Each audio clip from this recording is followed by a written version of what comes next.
स्वागत है सभी का इस वीडियो में। इस वीडियो में जो हमारी एनटीपीसी की सुपर सेट की सीरीज चली है उसमें ही हम चौथा सेट डिस्कस करने वाले हैं आज। और आप सभी लोग अपना लास्ट में स्कोर जरूर बताएं कि आपने 40 में से कितना स्कोर किया। तो चलिए चलते हैं पहले प्रश्न की तरफ। पहला प्रश्न है, ग्लोबल इनोवेशन इंडेक्स 2024 में भारत को दुनिया भर के 133 देशों में से कौन सा स्थान मिला। तो ग्लोबल इनोवेशन इंडेक्स 2024 में भारत को जो स्थान मिला वो था 39वां स्थान। तो इसका राइट आंसर क्या होगा? तो ऑप्शन सी इसका राइट आंसर होगा।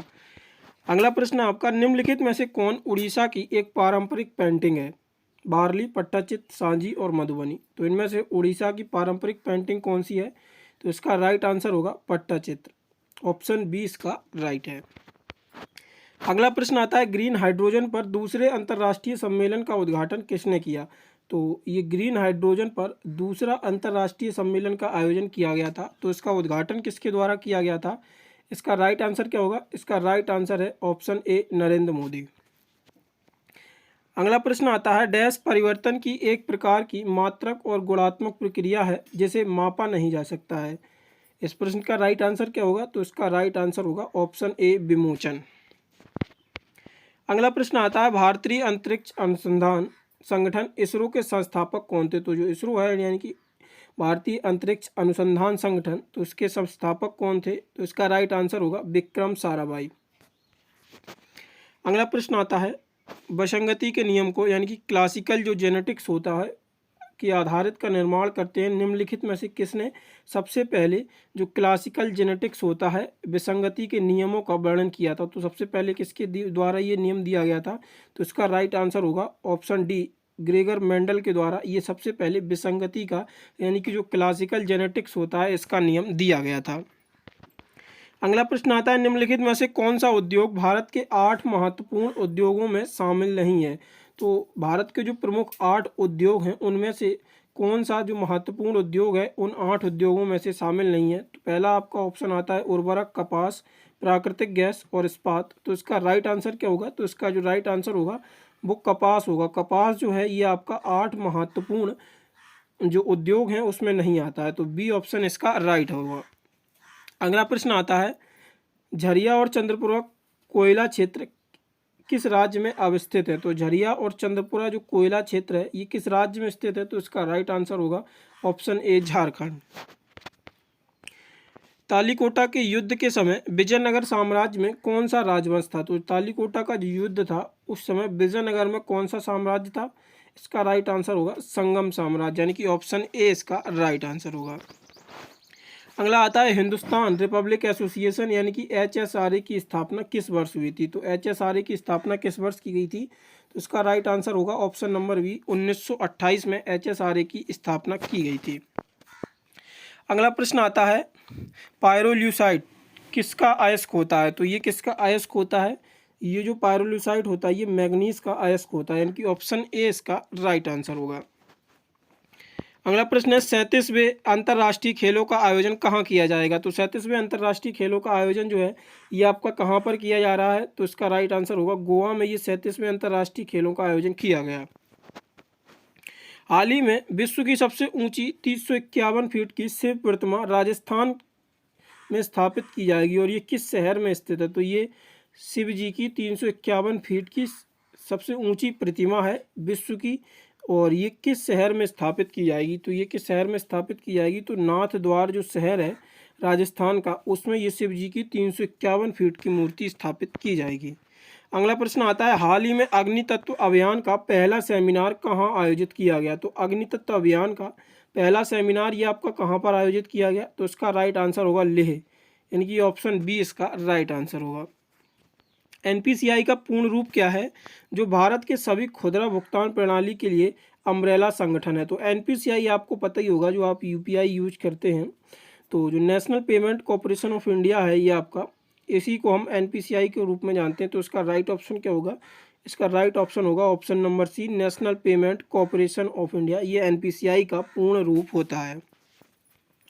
अगला आता है, भारत में प्रथम समाचार पत्र प्रकाशित करने के पीछे कौन था? तो भारत में जो प्रथम समाचार पत्र प्रकाशित किया गया था ये किसके द्वारा प्रकाशित किया गया था? तो इसका राइट आंसर क्या होगा? तो इसका राइट आंसर होगा जेम्स ऑगस्ट हिक्की के द्वारा भारत में पहला समाचार पत्र स्थापित किया गया था। बैंक दर में परिवर्तन से प्रभावित होता है। तो बैंक दरों में जब परिवर्तन होता है तो इससे क्या प्रभावित होता है? तो इसका राइट आंसर क्या होगा? तो इसका राइट आंसर होगा ब्याज की कम दर। अगला प्रश्न आता है, निम्नलिखित में से भारत के किस भूतापीय ऊर्जा स्रोत नहीं है? तो भारत में किस स्थान पर यह आपका भूतापीय ऊर्जा क्षेत्र नहीं है? तो गोदावरी डेल्टा होता है आपका, गंगा डेल्टा, हिमालय और पश्चिमी तट। तो इसका राइट आंसर क्या होगा? तो इसका राइट आंसर होगा गंगा डेल्टा, यानी कि बी ऑप्शन इसका राइट होगा। अगला आता है, स्टील अथॉरिटी ऑफ इंडिया यानी कि सेल की स्थापना कब हुई थी? तो सेल की स्थापना किस वर्ष की गई थी? इसका राइट आंसर होगा 1974 में सेल की स्थापना की गई थी। अगला प्रश्न आता है आपका, सरकारा की जो क्यूटेरियो का अधिकतम संख्या कहाँ पर पाई जाती है? तो इसकी अधिकतम संख्या कहाँ पे मिलती है? तो उत्तर प्रदेश में इसकी अधिकतम संख्या पाई जाती है। निम्नलिखित में से किस व्हाइट ऑफ द अर्थ कहा जाता है? तो किसे व्हाइट ऑफ द अर्थ कहा जाता है? तो व्हाइट ऑफ द अर्थ के नाम से जो हम जानते हैं, ये हम मेंटल को जानते हैं, यानी कि ऑप्शन सी इसका राइट आंसर होगा। अगला प्रश्न आता है आपका, महासागरीय सतह का निर्माण किस प्रकार की चट्टानों से हुआ है?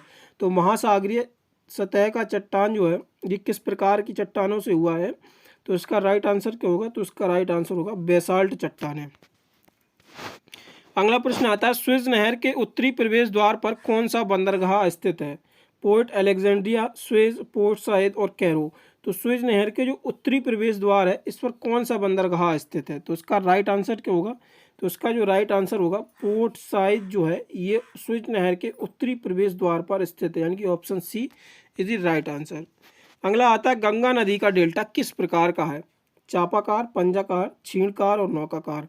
तो जो गंगा नदी का डेल्टा है ये आपका किस प्रकार का है? तो जो एर्क्यूएट होता है, यानी कि चापाकार जो है ये चापाकार प्रकार का गंगा नदी का डेल्टा है। अगला आता है, किस क्षेत्र में चारागाह को बेल्ट कहा जाता है? न्यूजीलैंड, नीदरलैंड, स्कॉटलैंड और दक्षिण अफ्रीका। तो ये आपके पास चार ऑप्शन है। तो किस क्षेत्र को हम किस क्षेत्र के चारागाह को हम बेल्ट के नाम से जानते हैं?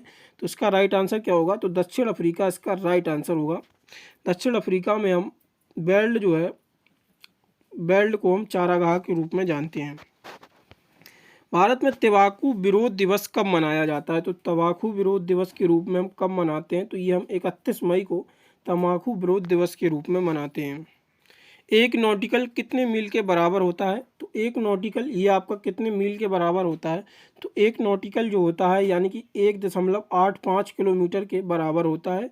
और आपको SEZ के बारे में भी पता होगा, यानी कि स्पेशल इकोनॉमिक जोन जो होता है समुद्र में वो कितने नॉटिकल माइन तक होता है? तो ये आपका 20 नॉटिकल माइन्स होता है, यहाँ तक आपका समुद्री जो स्पेशल इकोनॉमिक जोन होता है वो होता है। भारत में वैश्वीकरण की प्रक्रिया कब शुरू हुई थी? यानी कि जो LPG, ग्लोबलाइजेशन, प्राइवेटाइजेशन और लिबरलाइजेशन, ये आपकी जो पॉलिसी आई थी इसी को हम वैश्वीकरण प्रक्रिया के रूप में जानते हैं। और इसकी शुरुआत कब हुई थी? तो इसकी शुरुआत जो है वो 1991 से इसकी शुरुआत की गई थी। अगला प्रश्न आता है, भारत में राष्ट्रीय आय की गणना किस विधि का प्रयोग किया जाता है? आय विधि, उत्पत्ति गणना विधि, A और B दोनों हैं और इनमें से कौन नहीं है? कोई नहीं। तो राष्ट्रीय आय की जो गणना की जाती है उसमें जो हम विधि का प्रयोग करते हैं उसमें आय विधि और उत्पत्ति गणना विधि दोनों का प्रयोग करते हैं, इसीलिए इसका राइट आंसर क्या होगा? ऑप्शन सी इसका जो है राइट आंसर होगा। अगला प्रश्न है, बाजार के नियम के प्रस्तुतकर्ता कौन थे? JB से मलस्त रिकॉर्ड्स। तो बाजार के नियम के प्रस्तुतकर्ता ये कौन थे? तो इसका राइट आंसर होगा JB से, ये बाजार नियम के प्रस्तुतकर्ता थे। राज्य वित्त आयोग एक है, तो राज्य वित्त आयोग ये कैसा है? एक विधिक निकाय है, असंवैधानिक है, संवैधानिक और इनमें से कोई नहीं है। तो इसका राइट आंसर क्या होगा? तो ये एक संवैधानिक संस्था है राज्य वित्त आयोग। ये कैसी संस्था है? ये एक आपकी संवैधानिक संस्था है।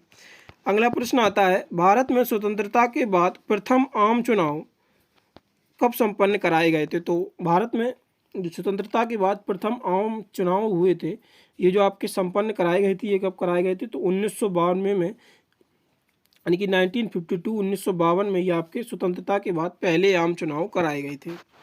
अगला प्रश्न आता है, बक्सर की लड़ाई ईस्ट इंडिया कंपनी द्वारा किसके साथ लड़ी गई थी? तो बक्सर की जो लड़ाई थी वो ईस्ट इंडिया कंपनी के द्वारा ईस्ट इंडिया कंपनी ने किसके साथ लड़ी थी? तो इसका राइट आंसर होगा मीर कासिम। मीर कासिम के साथ ईस्ट इंडिया कंपनी ने ये लड़ाई लड़ी थी।